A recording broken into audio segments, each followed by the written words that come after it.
tulis. Hah? Numengung panik rek mah. Sapa itu? Tulis. Nyematnya. Oh, walah, tukang cukur to kowe. Nganyun maton. Emar. Nah, rasa dinaike Semar. Heeh, anake Semar. Nomor 2 nyomet lho. Ini namanya Nomor 4. telu. Nomor 3. Nah, ada apa kowe? Kowe ngomong kamu ora cetha apa e? Wo, bolongane irung keciliken, Ndruk.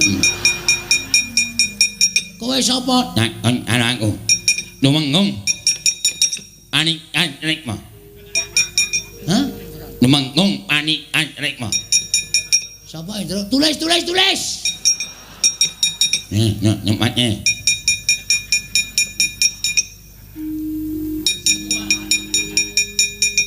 Tumenggung Panigas Rekmo. Walah, tukang cukur to kowe. Nganyun maton. Nganyun maton. Numengung lah nganyun maton. Iki misu-misu to Pak Dera dong. Dadi adera loro ati. Ha iya. Kakangku meneh Pak Dimu Togo kae Tejamaya. Wah, asem e. Berarti dewa tenan kowe Pak. Iya. Wah, gleleng iki aku anak dewa ya Pak ya. Kapan-kapan dolan ning kayangan Pak. Rasa. Aku pengen renang ning Karang Kawidodaren. Iki nek wis gelem sugih semari nang kayangan kok ya Pak ya. Iki kakane Bathara Guru e, ha ta Pak? Iki Bathara dosen udu-udu. Kowe udu dosen ora, ajare kakane Bathara Guru. Bathara Guru kae adikku, kae Manikmaya, aku Ismaya. Wah, asem e. Berarti dewa tenan kowe Pak. Iya. Wah, gleleng iki aku anak dewa ya Pak ya.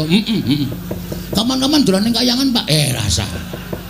Aku pengen renang ning Karang Kawidodaren. Karang Kawidodaren tok nggo renang banyune bucek.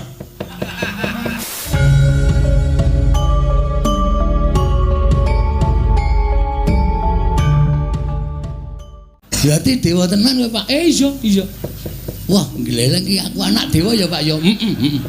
Kapan-kapan dolan ning kayangan Pak. Rasa. Aku pengen renang ning Karang Kawidodaren. Karang Kawidodaren tok nggo renang banyune bucek. Juangkalmu meko ya. Sing nawedani apamu? Wah, ladalah. Wah, aku ya ladalah.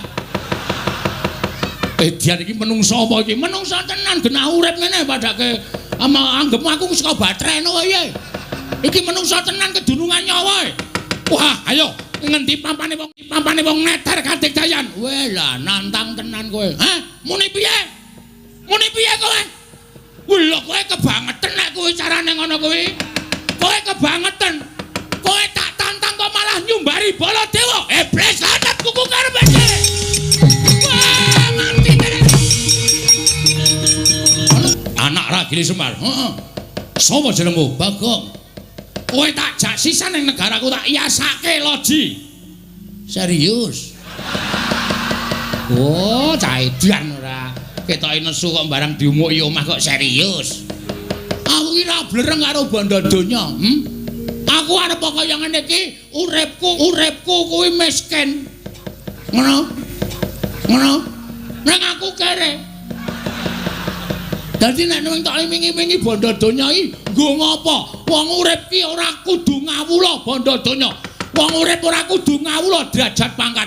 Sok neng kono ki ora ditakokke derajatmu apa, pangkatmu apa, bandamu pira, sing ditakokke kelakuan sing apik. Jangan tepuk tangan. Apa gunanya tepuk tangan tanpa saweran? Lu pancen setan tenan kok. Berarti kowe bapakne setan. Hus. Ayo sus.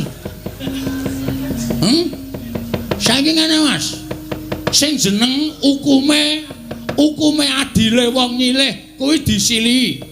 Upama ora disilihi ya wis ora usah dadak meksa. Hukume wong takon diwangsuli. Wis ngono kuwi. Urip ning alam donya ki mung rong perkara.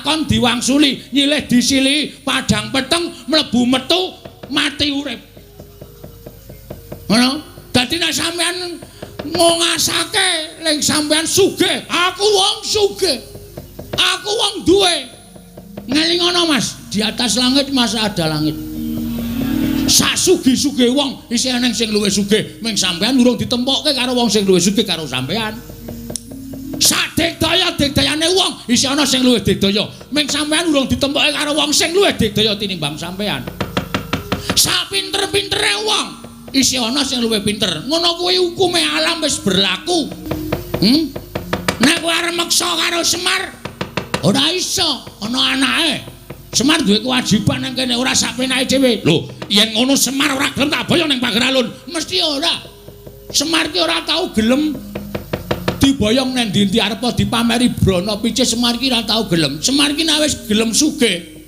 Semar nang kayangan kok ya Pak ya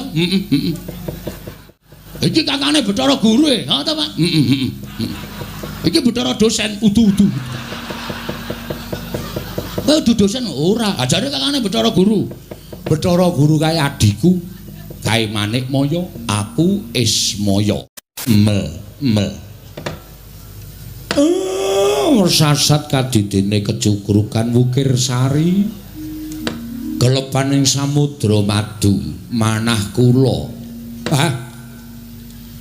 dene sawetawis wekdal ndara-ndara kula Pandhawa sami mesanggrah wonten ing Karang Kadempel menika mboten pangling sinuwun Ndarawati ingkang sesarengan sinuwun Mandura rawuh wonten ing Karang Kadempel Ndara kula ngaturaken sembah pangabekti kula kunjuk nggih Den sinuwun Sri Prabu Bathara Kresna iya jagat waisane Bathara wayah Bathara jagat Kakang Semar ndak tampa tiba sepadha-padha prataku tansah pinanganing kawidadan niring sambikala adosa kuru beda Kyai Semar aku ngaturake salam taklimku katur nggih kula tampi ndadosaken bombong raos sing manahipun ing abdipun Semar Badranaya sinuwun Mandura kula ngaturaken bekti kula kunjuk nggih Den jagat wasisaning Bathara wayah Bathara jagat Padhik Indrajala Dewaku yo Kakang Semar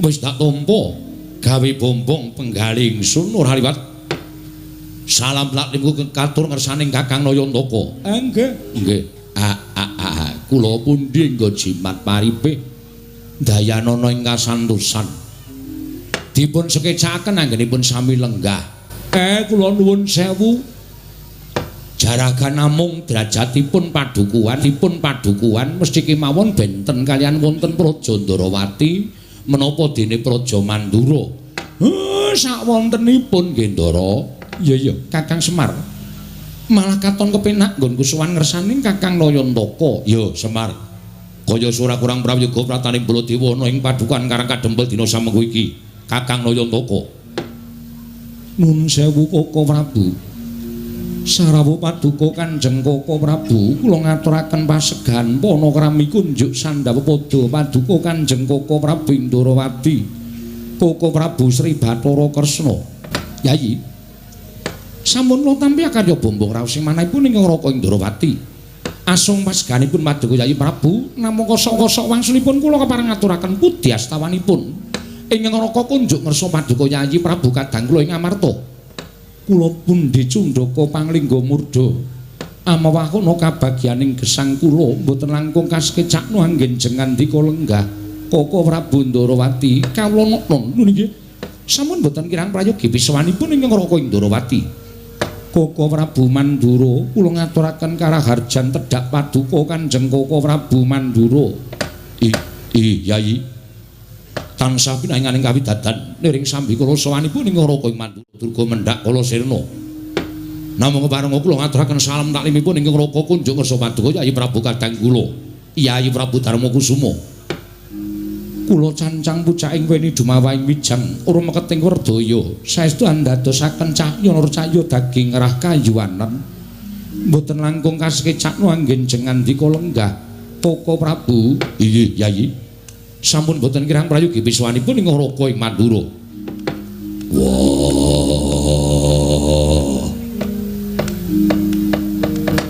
Kresna kakangku. Aku ngaturake sembahku katura Kresna kakangku. Sawetara wektu rawuh ana ing Karang Kadempel. Kresna kakangku aku ngaturke sembah. Werkudara iki, yo. Dimas. Aja lara pangrasaning Siadi, lamun Siadi ngaturke sembah kelawan pun Kakang, sing gedhe pangapuramu sembahmu ora tak tampa. Sembahku ora mbok tampa. Dimas Werkudara iya. Dasarmu apa? Apa pancen Werkudara duwe keluputan? Apa pancen Werkudara duwe salah tumraping Ratu Ndarawati? Aja kaduk ati kajron penampa Yayi. Siadi ora darbe luput tumrapun Kakang, nanging wong sak jagat iki wis padha prisa, ora ana ingkang kuwat nampa sembahing Dimas Werkudara, kejaba mung Sang Ruci Bathara. Ya kuwi dewaning Dimas Werkudara. Aja ta jamak lumrahing titah swantah. Nadyan dewa wae ora ana ingkang wani nampa sembahing Werkudara. Lah kok dina iki kadingaren temen. Sira Nyayi Werkudara ngaturake sembah kalawan pun Kakang. Mengko gek-gek sakwise pun Kakang nampa sembahing Werkudara, ana apa-apa ingkang tumanduk kelawan pun Kakang, lak malah mbilaeni. Mula aja nganti ana apa-apa ing tumanduk kelawan pun Kakang, mula sembahing Werkudara ora tak tampa ya mung genepi marang darmaning wong tuwa kelawan bocah nom. Pangestuning pun Kakang tampanana Werkudara ora sudi. Lho. Ora sudi nampa sembah pangestuning Kresna. Kowe ora gelem nampa sembahe bocah nom, tangeh lamun pangestune wong tuwa dayanana karo uripe Werkudara. Mula yen kowe ora nampa sembahe Werkudara, aja mangestoni karo Werkudara. Oh ngono, ya jeneng adil. Kowe wis ora gelem nampa sembahe Werkudara, aja mbok salahke yen aku ora nampa pangestune Kresna. Ya wis.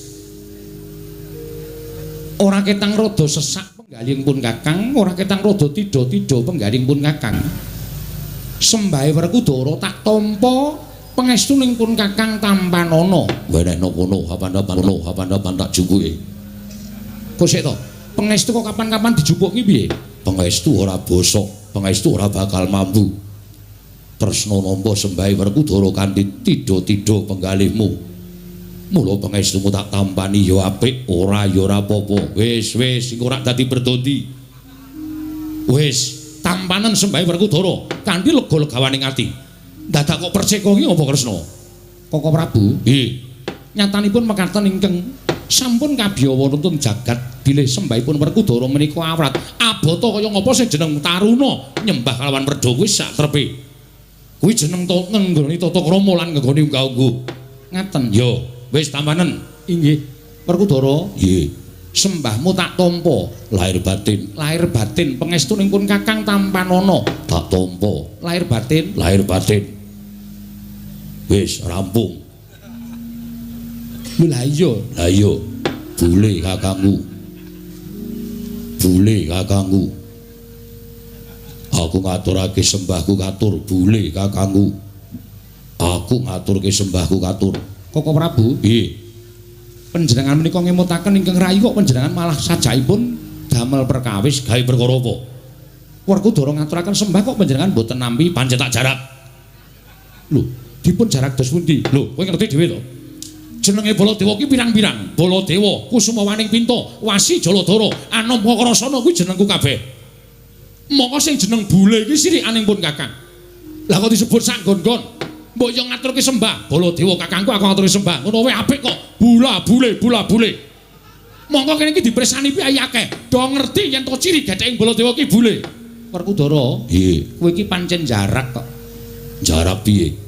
Bule iki rak sirikaning Koko Prabu to. Mbok yo aja disebut. Koko Prabu Baladewa kula ngaturaken sembah.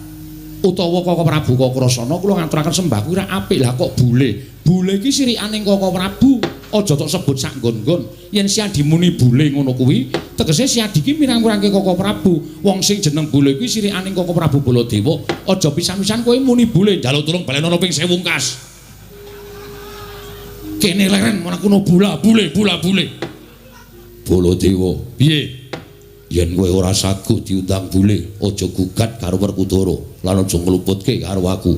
Ning ngluputno karo sing gawe jagat ngluputna karo sing tumitah sarta sing nitahake kuwi kena ngopo kowe digawe bule ngertiya wong urip ning alam padang kuwi bungah susah bejo cilaka sugih miskin kudu ditampa kanthi ikhlas wujude apa wae kudu ngaturake syukur marang ngersaning Gusti mergo wis diparingi urip kowe diparingi urip wujude bule kok kowe ora trima yen ngono kowe ora percaya karo panguwasaning Gusti kowe ora duweni rasa percaya karo panguwasaning Gusti ngakarya jagat wis malah mejang ya wis tak tampa sembahmu pangestunipun Kakang Tampanana yo ndak gegem dadekake jimat prayoga nunggun mulenggah bule kakangku kuwi lha baleni meneh ya wis ora kurang kepenak Werkudara Koko Prabu sembah bekti kula kunjuk Arjuna ndak tampa Koko Prabu Mandura sembah bekti kula kunjuk ya Janaka tak tampa nuwun sewu Ndara kaget manah kula para Pandhawa sampun sawetawis lenggah wonten ing Karang Kadempel teka Ndara sinuwun Dwarawati kalian sinuwun Mandura sumusul wonten ing Karang Kadempel menawi dipun keparengaken kawedharing kathah dumunten kababarna wigatosipun menapa ning menawi wadi tumraping para sentana utawi kawula Karang Kadempel monggo Den kula kanthi manjing saklebeting bali wisma pepanggihan catur nitra kalawan ingkang abdipun Semar Kakang Semar kula wonten dawuh ana pitakon tumraping Nata Ndarawati ingkang sekawit panjenengan ingsun prapta ing negara Ngamarta nanging jebul Ngamarta tinemune suwung ingkang padha lenggah amung peranganing Punggawa lan Nayaka ing padha jejaga negara Ngamarta tumuli nalika semana aku antuk pelapuraning sawijining Nayaka yen to para Pandhawa mapan ana ing Karang Kadempel marata coba aja Kakang Semar ingkang nanjihake kelawan sowaning Nata Ndarawati nanging Nata Ndarawati ingkang nyuwun dawuhing Kyai Nayantaka apa to sababe dene para Pandhawa sawetara mapan ana ing Karang Kadempel Kakang Semar aku nyadong dawuh timbalaning Kakang Nayantaka Anjrah ingkang Puspita rum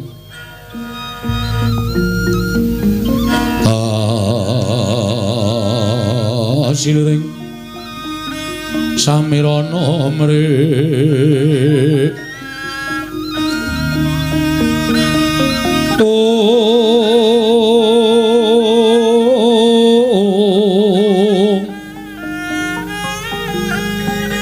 sekar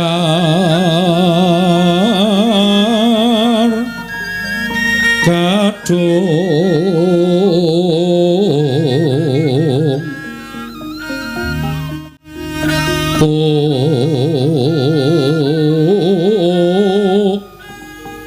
ngas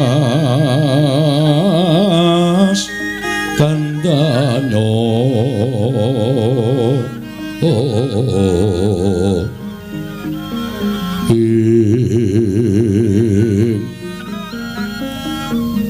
maweh raras retnaning driya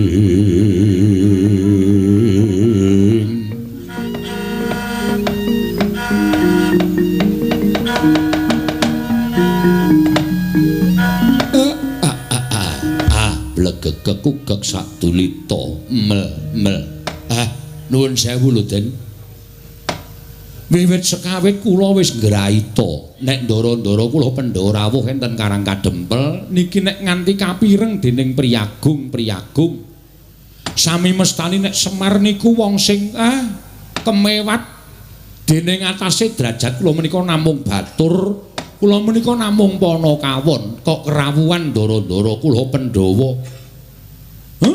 sinengga kula menika wong aleman ning nun sewu rawuhipun ndara kula Pandhawa menika mboten saking karep kula mboten kula kepengin rawuhipun ndara-ndara kula Pandhawa wonten Karang Kadempel niku ya ora ning sampun Sabta ari kelungguhan dinten sak mangke menika Pandhawa sami mesanggrah wonten ing Karang Kadempel. Lah menawi Ndara Kresna nyuwun dawuh utawi sinuwun Ndarawati kepengin pirsa menapa ta sababipun dene Ndara-ndara kula Pandhawa rawuh teng Karang Kadempel. Kula tak crita, kula mboten ajeng nambahi, kula ora arep ngelongi napa sing dumadi. Jujur lahir lan batin kula nek iso lati kalih atine Semar Makarti dadi siji. Yo, Kyai Semar. Aku percaya marang Kakang Nayantaka. Nggih, syukur. Nai ngaten, Den. Mugi andadosna ing kawuningan. Sabta ari ing kepengker ndara-ndara kula Pandhawa rawuh enten Karang Kadempel. Sareng sami kula tanjihaken apa ta sababe?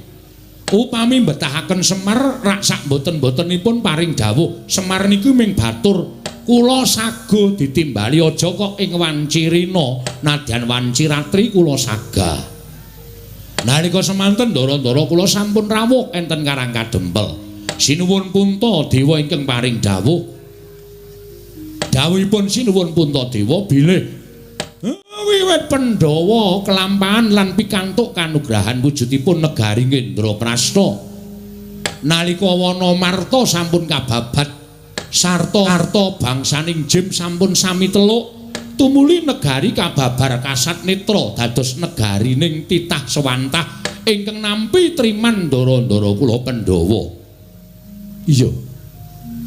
Nalika semanten ndara-ndara kula Pandhawa sawetawis lenggah dampar enten negari Ngamarta kaundhakaning praja mboten mantra-mantra mboten kados negari sanesipun nembe sekedhap kemawon sinuwun Puntadewa menika lenggah wonten praja Ngamarta gesangipun para kawula menika sami gesang kebak ing kanikmatan karukunan sami guyub rukun bandol rompol ruket dhateng kewajibanipun piyambak-piyambak tunggal cipta rasa karsa lan karyanipun harpa Ngamarta menika kathah pinten-pinten kapitadosan utawi kapercayan nanging sayuk rukun manunggal dados setunggal.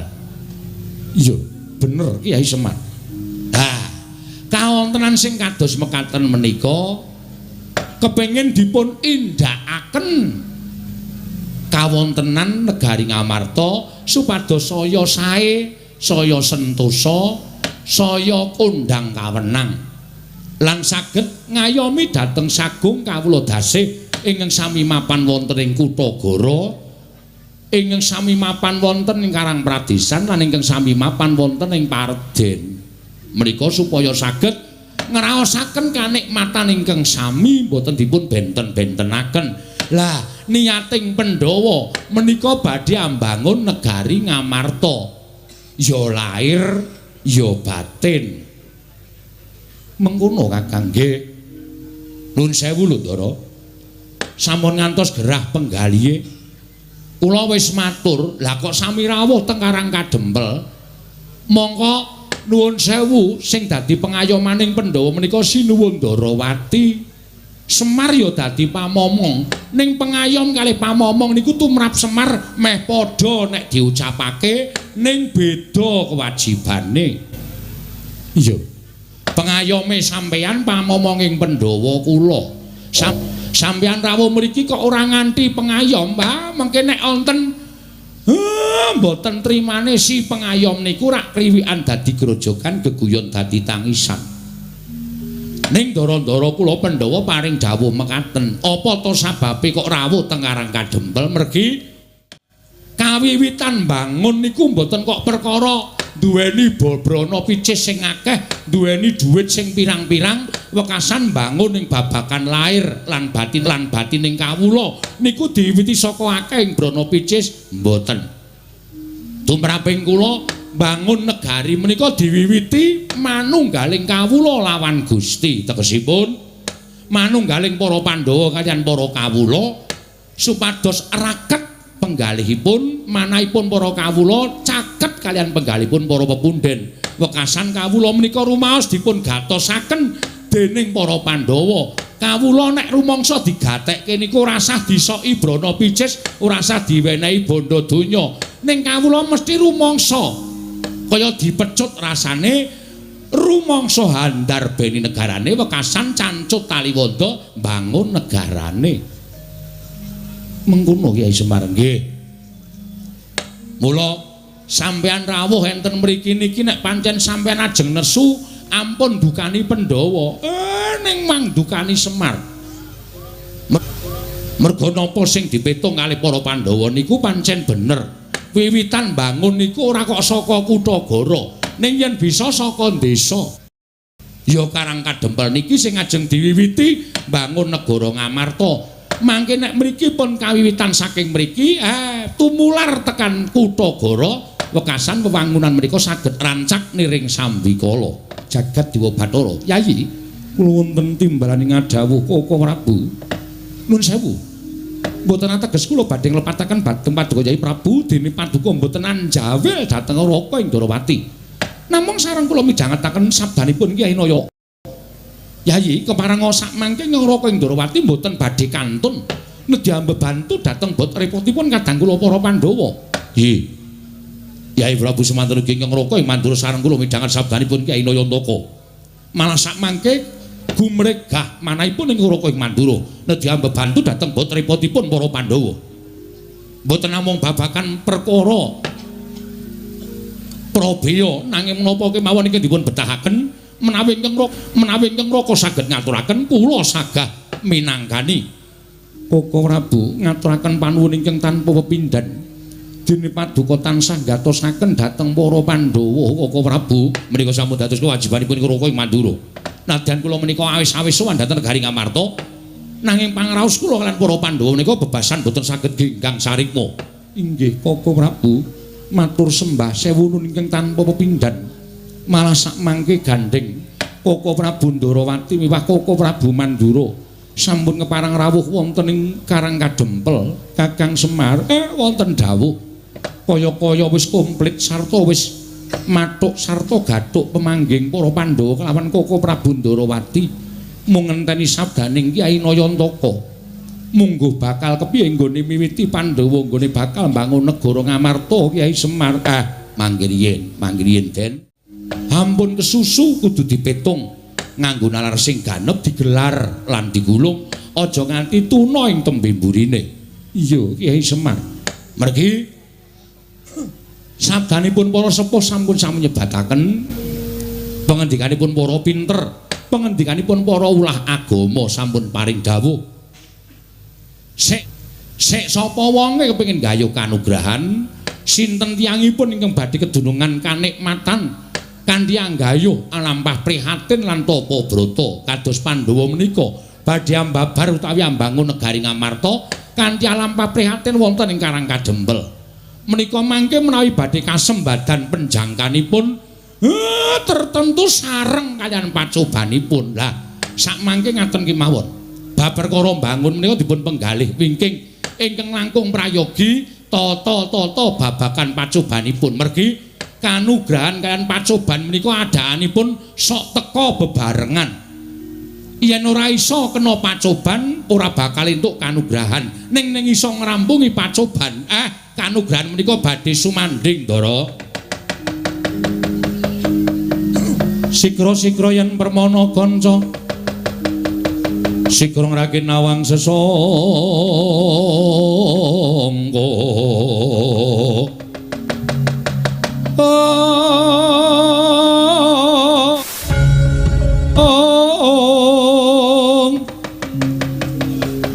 Nalendra mbek marwa sing sang katriku mulung mangrempak ing wadya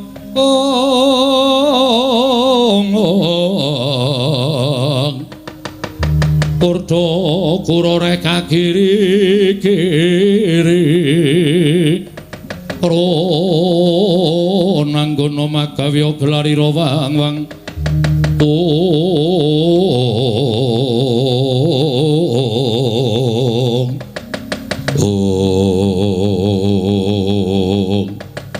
dereng ngantos paripurna Mbal Wacana Ki Lurah Semar Badranaya ambabar tinampi nggenata ing Ndrawati miwah nata ing Amarta Prabu Darma Kusuma miwah sangganing para Pandhawa jangkep ing samya mapan wonten ing Karang Kadempel dadak sakala ing mangke gedher madaning padukuhan Karang Kadempel samya alok yen to ana Nalendra ingkang wantun miyak sagung kang samya sumewa manggah wonten ing Datulaya utawi wonten ing padukuhan Karang Kadempel drajak-drajak tanpa subasita akarya cingak kang samya mulat mangkono bae para kawula kanca biak-biak ana daya minggir dalu dalan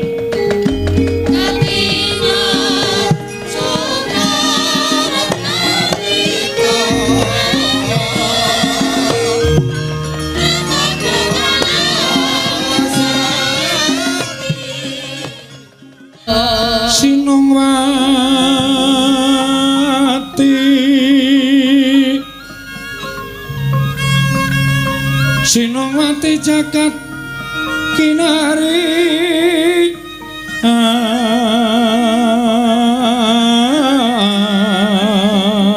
among mbak lumembak blegegek sadulita mel ora kanthi kanyono-nyono lah kok iki eneng priyagung wah sing munggah ana ing pendhapa padukuhan mongko miyak saking kawulaku sing padha seba ning padukuhan nala gareng dalem Pak apa iki kancamu dolan apa piye oh aku kok kancane dolan kok ratu sandangane sugih kaya ngono kuwi sing biasane sok srawung karo ratu-ratu sabrang ki Bagong takonono Bagong kuwi Bagong kowe iki kancamu apa dudu to Le lho cah edan ora Bagong kuwi gugah kuwi wer kowe iki mah turu ki ngopo aku ki nek jejer ki males ora gek limbukan wah apa-apa kok limbukan ora jagongan ro piagung ki kaya rasane ki ora nyambung kono ku sing diomongke negara aku sing tak omongke ming bangsa lelakon ning desa kanggo nek nyaut malah kleru Bagong iki kancamu du lho kok mrene kowe Jo Jo sapa oh udu ndeng udu kae rambuté abang kok kancaku kae ngawur ora iki wis ora disemir iki Petruk iki kancamu dudu sanes ora tau duwe kanca kaya ngoten timbali mawon Pak Wigatose napa niki ketoke kok kaya Nalendra iki kayane Nalendra sabrang sinuwun sampun kinten kula tumambuh yekti saweg sepisan menika kula wanuh panjenengan menika sinten Nalendra saking pundi sinten jejulukipun jagat Dewa Bathara ya jagat Pangestungkara walah dalah aja lara atimu yen to aku ora basa karo kowe Semar merga derajatmu pancen bener jumbuh karo kondangmu yen to kowe derajating Panakawan nggih pancen kula menika namung batur kula menika namung Panakawan ya mula aja lara atimu yen to aku ora basa karo kowe sabab Allah tanpa rupa aku kuwi ratu Nalendra ya saking pundi sinuwun saka negara ing Pageralun saking negara Pageralun ya jejulukipun aku Prabu Gendra Swaropati Prabu Gendra Swaropati ya pancen bener apa bener kowe ingkang aran Semar nggih ning kaya ngeten niki sing jeneng Semar lha pripun to kok sajake sampeyan tambuh kalih Semar Badranaya walah dalah gugu karepe dhewe ora jumbuh karo kondange persasat jagatingan kebrebeken marang ngumandanging Semar Badranaya wah tak kira rasananing para kawula akeh kang padha ngrasani marang Semar Badranaya Semar ki wujuding ratu sak ora-orane nayakaning Nalendra lah kok jebul mung wujuding Panakawan gedibal mung wujude kawula cilik mancen bener kula menika wujudipun namung kawula cilik yen ngono cocok karo ngumandangi kowe wong pinter kowe wong wasis kowe wong sing digdaya.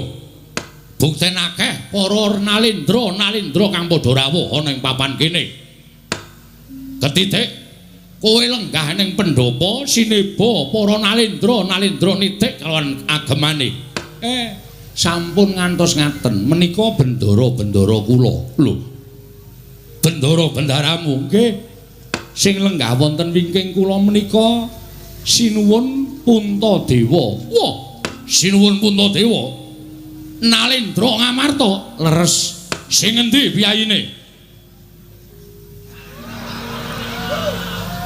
Sinuwun Puntadewa kok mripate ambane ra jamak-jamak. Bagong kok keprok watu ndasmu kowe. Sinuwun Puntadewa kok kowe ngacung to, Gong. Ayo me ben kaya gleleng. Sinuwun Puntadewa lenggah ning kene kok kowe ngacung lek dukani. Ora apa-apa Bagong, kowe ngaku Puntadewa ya ora apa-apa. Kuwi ndek nada cerewet. Sing duwe jeneng kowe diakoni ra apa-apa kok. Ingkang wenggah wonten wingking mriku. Wah, sing ning mburi kuwi. Inggih. Menika sinuwun Puntadewa, Nalindra Ngamarta niku bendara kula. Lah niki Ndara Janaka. Niki nggih bendara ingkang lenggah wonten wingking sampeyan nginggil jumeneng nika Ndara Werkudara. Sing wingking sampeyan saged niku sinuwun Ndarawati, wingking sampeyan melih menika Prabu Baladewa. Wah, lah dalah ora kowe iki Semar ki madheg dukun apa piye? Lho. Kok madheg dukun pripun? Lah nyatane akeh para ratu sing padha rawuh ning Karang Kadempel. Buktine mesti padha njaluk pesugihan, njaluk arisan. Jaluk kadigdayan marang kowe. Nuwun sewu. Sampeyan ampun ngawur.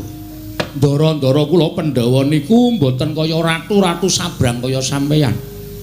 Nek sampeyan dadi Nalindra, wis wegah cerak karo kawula, wis wegah caket karo para kawula niku wis lumrah.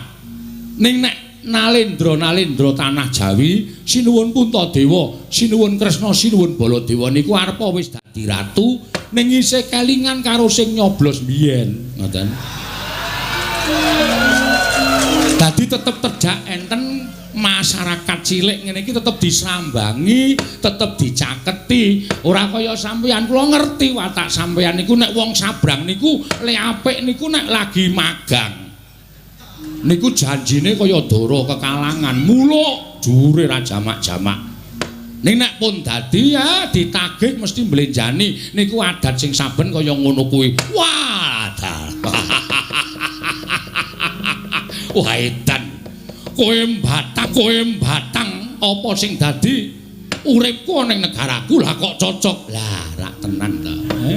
Wis ketok kok sampeyan niku ratu sing bentuke kaya ngoten niku lho kowe sapal mesti watake angkara budine candala nuwun sewu lho. Ora tau ngerti karo sing bibit kawit. Lah niku eleke enten mriku niku. Pun saniki sampeyan ajeng napa? Rawuh teng Karang Kadempel, wigatosipun ajeng pripun kula tak nyuwun priksa. Nek kepareng kula badhe midhangetaken sabdanipun Sinuwun Prabu Gendra Suropati. Iki ngene Semar. Malah kepasang Yogya katuju ngene praptaku ning Karang Kadempel iso ketemu kalawan Semar Badranaya. Ngerti yo? Yen to negaraku iki ketaman pegebluk, negara Pageralun iki ketaman pegebluk, akeh kang padha tekaning pati, esuk lara sore mati, sore lara esuk ketiwasan. Mongko wis ora kurang-kurang nggonmu ngrawake para Brahmana winasih Sewa Sugata, miyang para nimpuna supaya nambak rengkaning praja parandene ing tak tindakake gagar wigar tenantuk karya. Mangsa kala ingkang prayoga aku nglakoni sarenaritis sesemek ron Rajamala abebantal bata sarimbak. Nalika semana aku entuk sasmitaning dewa, negaraku iso waluya nirmala temajati, jati temah mulya.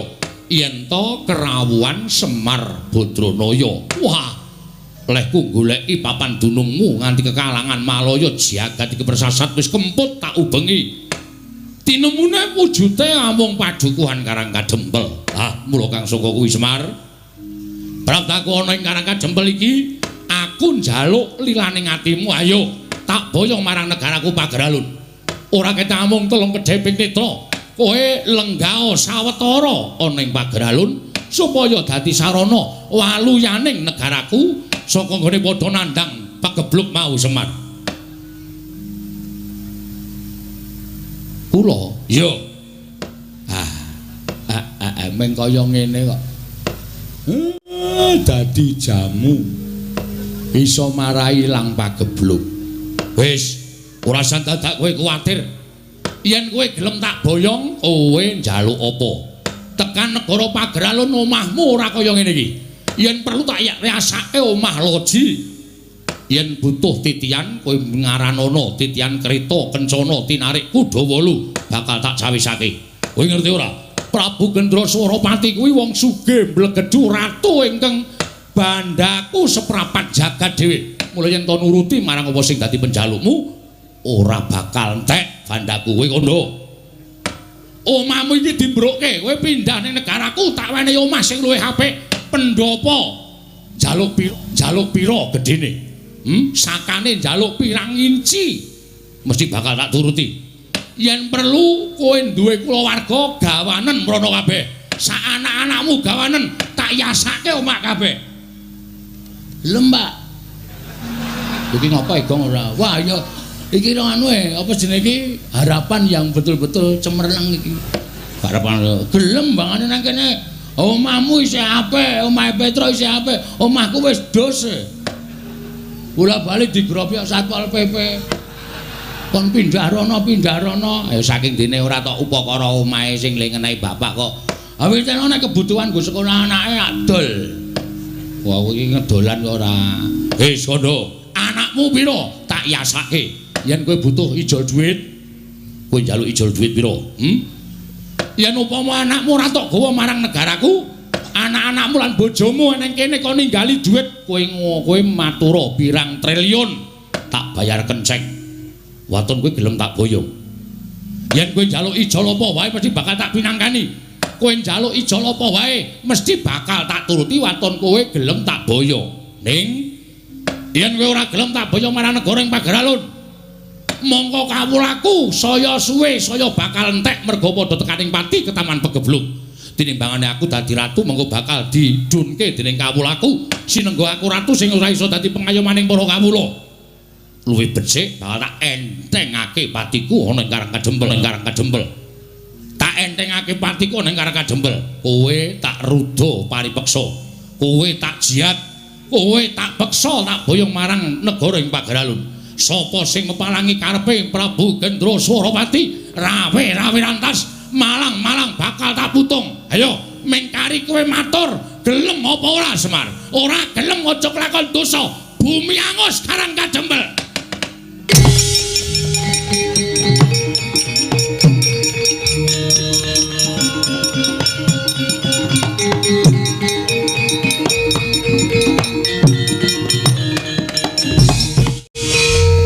Kowe arep ngopo? Kowe arep ngopo kowe? Sabar Bagong iki iso dirembug. Aja nganti dadi dretah, aja nganti gawe geger. Meneng iso ora kowe? Aku ngene iki ngewangi kowe, Pak. Aku sebagai anak kuwi kudu iso mikul dhuwur mendem jero karo wong tuwa. Nek bapakku diancam Semar, kowe gelem wangsulan apa ora? Ora gelem wangsulan tak ruda paripeksa.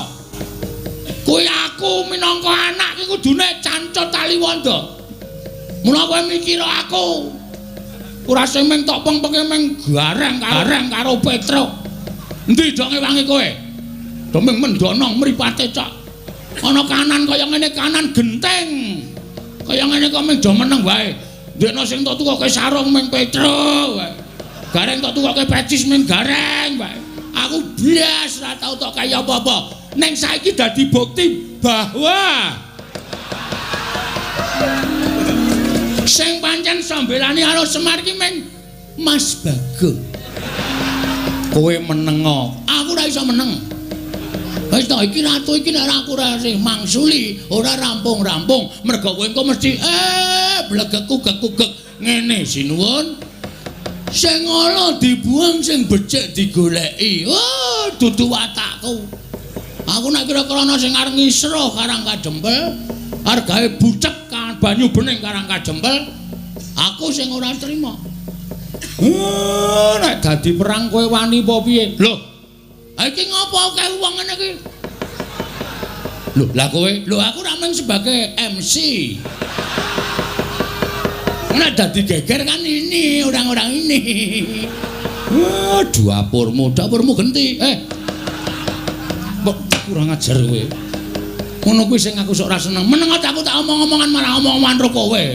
Iki kok ora omongan karo ratu iki, raine biru iki lho. Wis. Nuwun sewu Prabu. Sinten sampean wau? Gendroso. Lho iki sapa iki matane gedene ra jamak-jamak. Matamu e. Lho, urung-urung wis ngoneke matane. Lah kok yang ngoneke aku matamu? Aku seneng Bagong ngono kuwi. Aku seneng tegese Bagong kuwi gatekake karo Karang Kadempel. Ngopo ki ya ngapa kowe iki? Wah, malah aku barang diseseni. Meneng ah. Ora ana sing ngodo cuma kejaba aku. Kok Prabu menika sampun to. Kendel mawon Bagong menika nek ngonten iki kaya wong kang slupan. Kaya wis dinengke wae. Iki sapa? Anak Ragile Semar. Lho, anak Ragile Semar. Heeh. Sapa jenengmu? Bagong. Kowe tak jak sisan ning negaraku tak iasake loji. Serius. Oh, cah edan ora. Ketoke nesu kok barang diumuki omah kok serius. Aku ki ra blereng karo bondo donya. Aku arep kaya ngene iki, uripku kuwi miskin. Ngono. Nang aku kere. Dadi nek nang tak imingi-imingi bondo donya iki nggo ngopo? Wong urip ki ora kudu ngawula bondo donya. Wong urip ora kudu ngawula derajat pangkat. Sok neng kono iki ora ditakokke derajatmu apa, pangkatmu apa, bandamu pira, sing ditakokke kelakuan sing apik. Jangan tepuk tangan.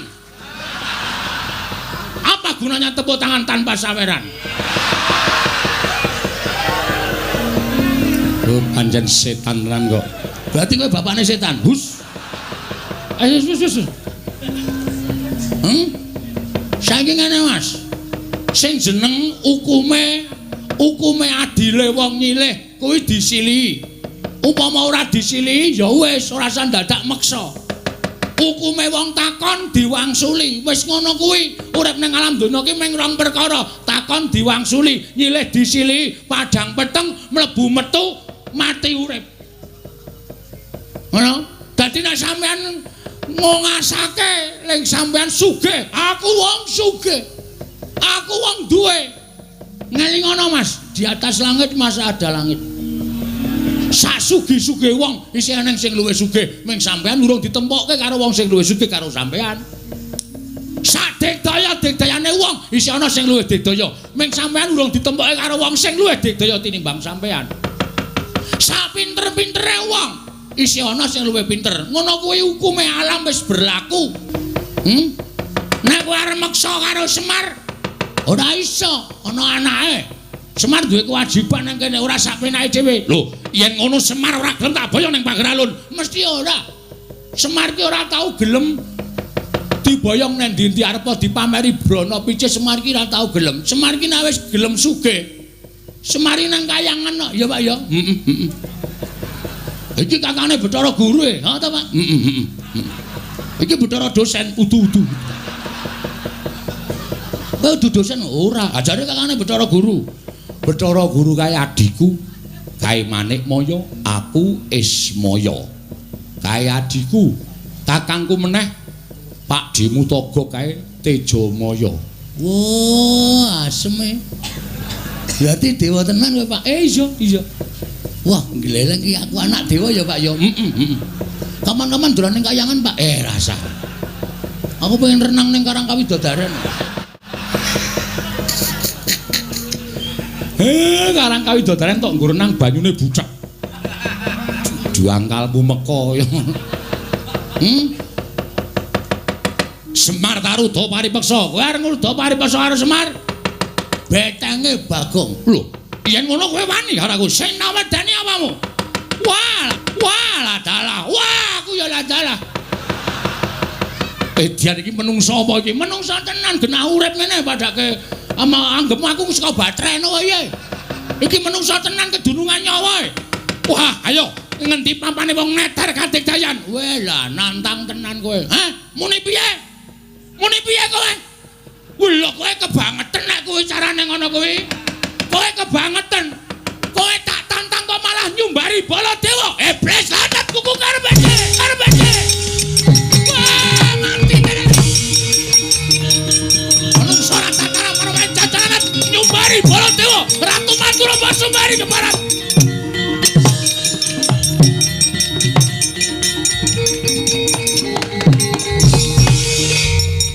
Kok Prabu menika kok muring-muring apa?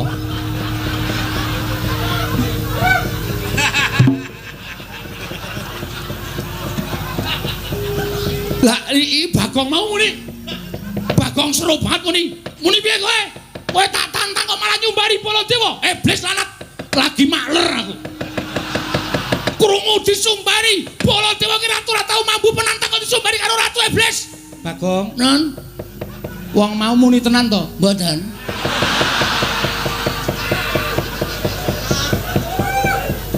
Bagong matur nek ora muni apa-apa. Senengane kok percaya karo Bagong lho. Kowe iki ya edan kok Bagong. Ha wis suwe. Lah wong ratune ora nyumbari kok Prabu kok kowe iki muni nyumbari Baladewa. Ha nek ora ngono, ha sapa sing arep mungsa? Lho, lah kowe iki bengok-bengok ki mau apa? Wis matur to kula niku meng MC. Kula niku meng nantangke.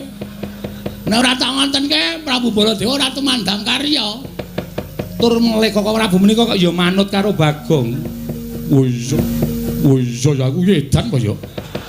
Lah aku ki ratu kok meng di Bagong bengok ngono aku kok ndur nyeret ratu kae mau. Wis pun dilakoni mawon mboten napa-napa. Dirampungke sisan. Ratune metu sampean sing nyeret berarti dendame karo sampean. Wah, setan ya aku. Lah aku dadi digoleke mungsuh karo Bagong. Ha iya. Lah ngapa nang kene tengok-tengok? Kancane do nyambut gawe kok meng tengok-tengok. Kowe wong edan tenan kok kowe iki senengane. Ora pisan ora pindho lho. Karaku ya ngono to kowe ya to. Kelingan ora? Ora wis suwe. Merasa dieling-eling. Lho wis tau diapusi Bagong. Nate lho edan tenan kok Bagong iki. Lho perkara kula menika nembe wonten Ngamarta. Lah kok Bagong iki mlayu-mlayu. Matur kalian kula. Nuwun sewu sinuwun. Ingkang garwa Plakapi Dara mboten eling Purwadasa. Kula wangsul bojo kula telu niku waras kabeh. Apa ora menungso ora tatanan ki? Aku iki gumen. Aku iki omong apa-apa kok ya do dipercaya. Mong aku kerep ngapusi ya, Tru.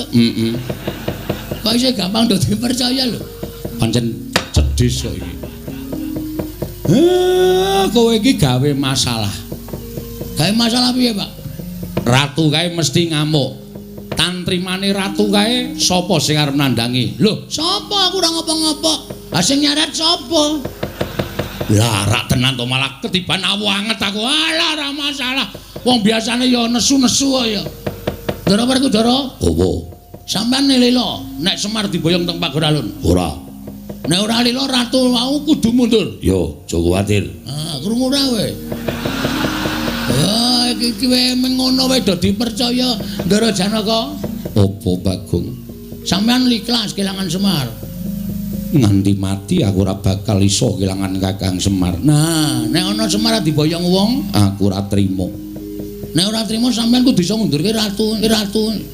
Tak ajari mengko aja kuwatir. Nah. Iya. Kabeh Ndara Kresna ikhlas kelangan Semar. Ikhlas. Oh ya wis. Aku arep tok apusi ya ta. Cah pinter ya. Hus. Karo ratu kok cah pinter. Lah napa kula wis matur to. Kanugrahan iku nek cepak cobane ya bakal ndang teka. Lah Ndara Dasih ucape Semar. Mula wektu dina iki nek pancen sami mboten ikhlas Semar diboyong teng Pager Alun kula njaluk Karang Kadempel Kudu Padang.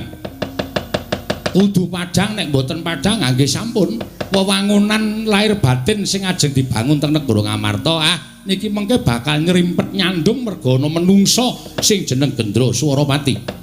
Kok Prabu Mandura? Nggih. Kedah tanggel jawab, "Yo, tak tanggunge aja kuwatir. Yen mungsuh ratu kaya ngono kae mbok rangkep limo ora bakal tak pinggal loncat. Yen ngono gandeng aku wis dipasrahi Kresna. Mengko mundhak kesuwen ratu kae tak tututane Koko Prabu ing ngatos-atos ya Werkudara." Nggih. Melu aku. Yo, ayo tak derekke baru kakangku jaluk pamit kok. Werkudara sing ati-ati aja kaya bocah cilik. Petro, dalem Pak. Kowe aja terus enak-enak kapi enak. Kapi mendo. Wis Bagong kowe aja omongan. Lho, ora kuwi iki Bagong kok ning kene iki ngopo to iki? Lukir. Iya Bagong, sampeyan wangun teng mriki niki. Nah, mriki niki. Terus aku nang kene. Lho. Kowe ngapa ta, Mir? Gus. Mau arep moncar sithik wae ra entuk. Ki Nalindra lho, Gong, ora ning ngarepe Nalindra. Oh iya lali aku. Madirana Pras, nggih. Kaya tepung-tepung kowe lah ketua Dharma Wanita. Kula pasrahaken dhateng Jengandika Ndara. Iya, Semar aja kuwatir mengko aku bakal gawe tentrem. Nitik dhateng pasuryanipun Nalindra menika nuwun sewu lho, Den. Mboten disiki sing kuwasa ning niki ratu sing ora baen-baen. Kakang Semar, aja kuwatir mengko aku bakal gawe tentrem karang kadempel. Sinuwun ngamarta kula kanthi manjing sak lebeting wisma. Iya Kakang Semar ayu tak derekake. Petruk, nom-noman karang kadempel digetapke. Aja banjur meneng wae. Masrahke lawan bendaramu. Nggih, Pak, ngestaken dawuh. Purna gati ning pananggilan Lurah Semar arsa nilaraken pendapi karang kadempel nalika semanten lumampah lon-lonan sareng Ranata ngamarta eling-eling Nalindra ingkang wicaksana lahir trusing batin katingal saking Mandrawa gumebyar busananing Sang Nata Prabu Puntadewa.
Lamun katututan lamun mangsa prawira diktaya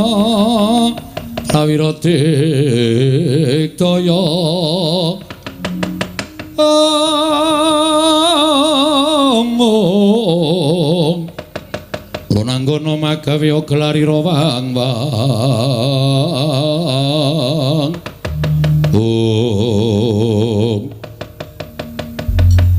mlebu laladan karang kadempel ana satriya kanthet ngeyayat bringose nguler geni tumpangke kuping kiwa tengen mandeng karo aku tanpa dep sapa kowe takon karo aku Senopati Dwarawati Raden Setyaki dasar para nyata balik kowe sapa? Kekeseting Sang Prabu Gendra Suropati. Aku tumenggung Sumbang Suradikja, tumenggung Sumbang Suradikja. Ya. Sing mburi sapa? Takon karo aku. Panengahing Pandhawa Raden Arjuna.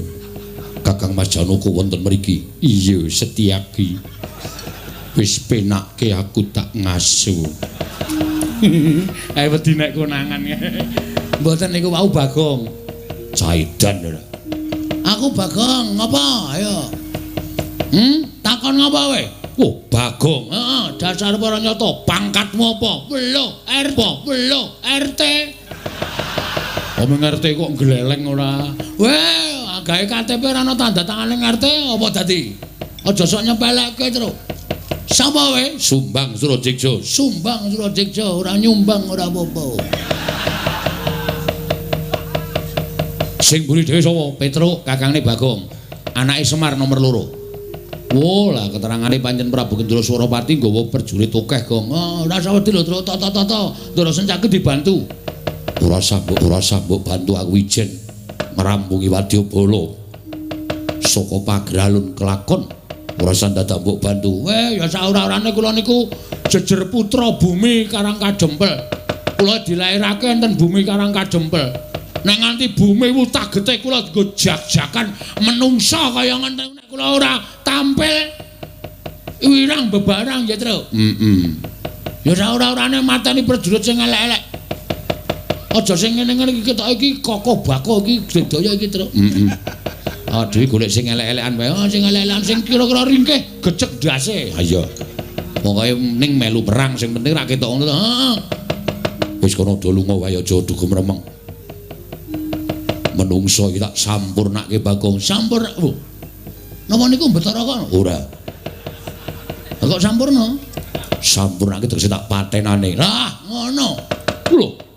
Kowe ngrasani arep nyirnake karo aku. Ora sagokan gunung tanpa guna.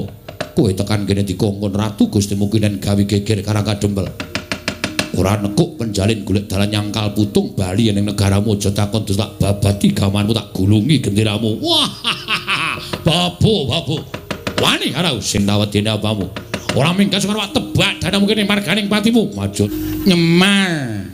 Nah, rasa dinaike Semar. Heeh, anake Semar. Nomor 2. Nyomet ngene. Iki nomor Nomor 4. telu. Nomor 3. Nah, arep apa kowe? Kowe ngomonganmu ora cetha apa e?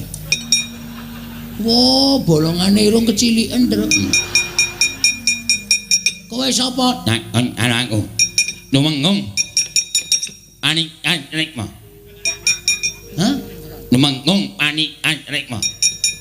Sapa itu? Tulis. Nyempatnya.